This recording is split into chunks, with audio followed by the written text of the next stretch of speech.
सरल, सुशील और शांत, ये क्वालिटी थी सरस्वती की, जो कि शर्मा जी की बहू थी। क्या है बहू, जब देखो तब किचन में खटर पटर करती रहती हो, लेकिन खाने को कुछ देती ही नहीं। कैसी बात कर रही हो पीयूष की अम्मा? सुबह से 4 कप चाय, 2 बार नाश्ता और इतनी सारी बहू के हाथ की नमकीन तो खा चुकी हो, फिर भी ऐसा बोल रही हो? अरे कुछ तो डरो ऊपर वाले से। तभी वहाँ पीयूष आ जाता है। क्या है सरस्वती, इतनी देर लगती है क्या टिफिन बनाने में?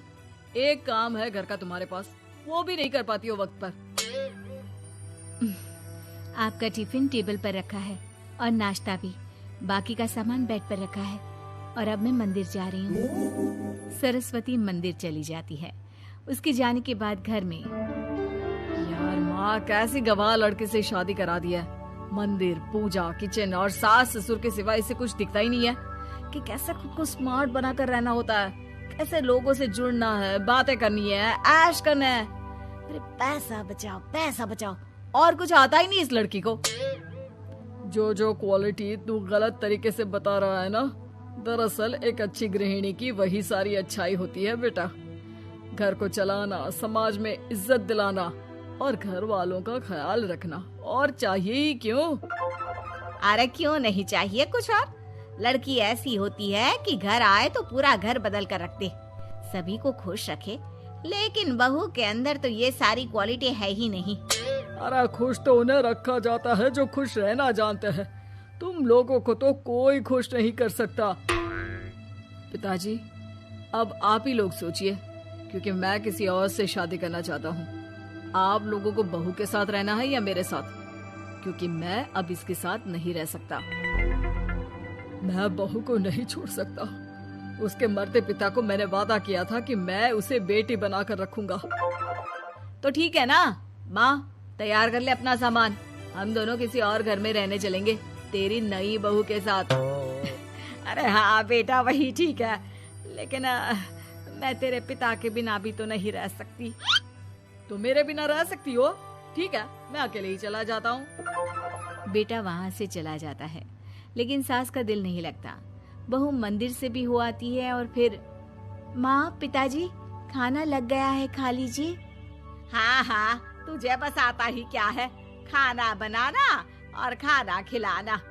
अरे सुन, मेरे सारे कपड़े पैक कर दे। क्यों माँ जी, कहीं जा रही हैं क्या?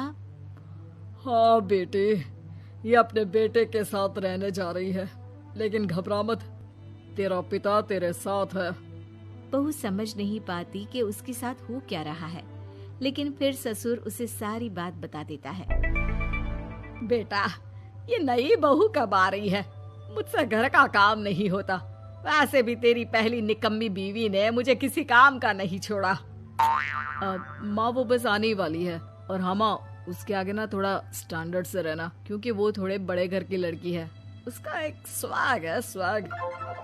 तभी वहाँ एक बहुत सुंदर सी लंबी सी लड़की आती है। हे पीयूष, भाकर कैब से मेरा सामान ले आओ, और हाँ प्लीज एसी ऑन करके जाना। रीमा, ये मेरी माँ है। तुम चाहती थी ना कि मेरी माँ हम लोगों के साथ रहे। हेलो आंटी जी, हम लोग ना जल्दी शादी कर लेंगे, फिर मेरी जैसी टॉप लड़की आपको अच्छी बोलेगी।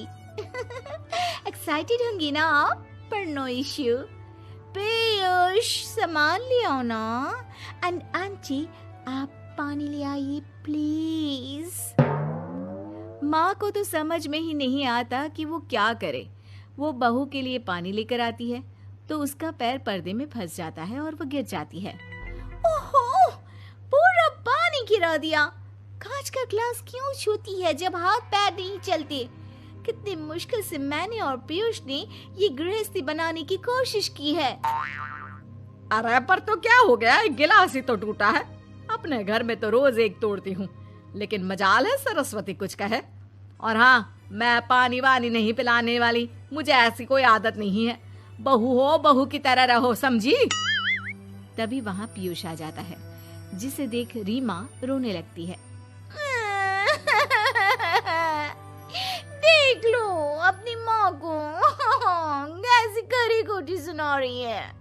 अरे अभी तो मैं आई हूँ, थक गई थी, बस पानी क्या मांग लिया। कह रही है बहू हो, बहू की तरह रहो।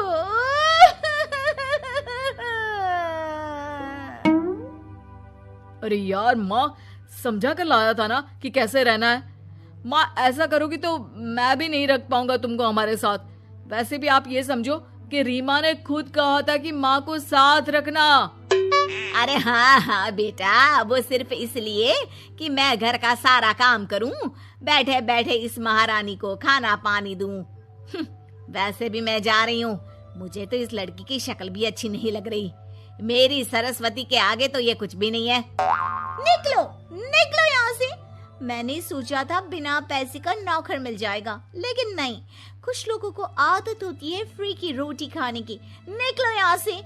पीयूष, धक्के मार कर निकालो इस औरत को यहाँ से। अरे ये कैसी बात बोल रही हो रीमा?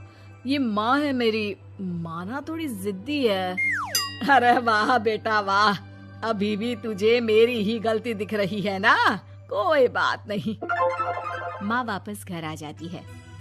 बहू, मुझे माफ कर दे बेटा, वो तो शैतान का नानी है। माँ, मैं उनके बारे में कोई बात नहीं करना चाहती। ये मेरा मायका है।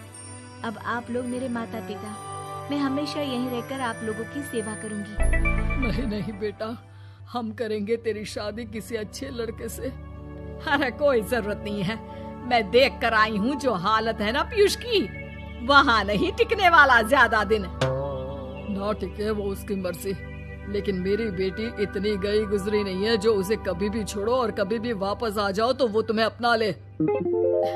अब ज्यादा ही हो रहा है आपका। माना मैंने गलत किया बहू के साथ, लेकिन वो उसका पति है। और फिर कहावत है ना, सुबह का भूला शाम को वापस आ जाए तो उसे भूला नहीं कहते। तभी वहाँ पीयूष आ जाता है। माँ, वो भूला आ गया, मुझे माफ कर दो सरस्वती के जिस गुण को मैं सही नहीं मानता था।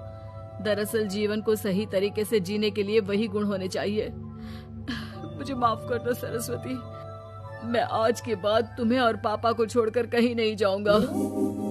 और मुझे भी बेटा। बेटा जहन्नुम में भी जाए तो उसके साथ रहने को तैयार हो जाए, वही तो माँ होती है। मुझे माफ कर दो माँ।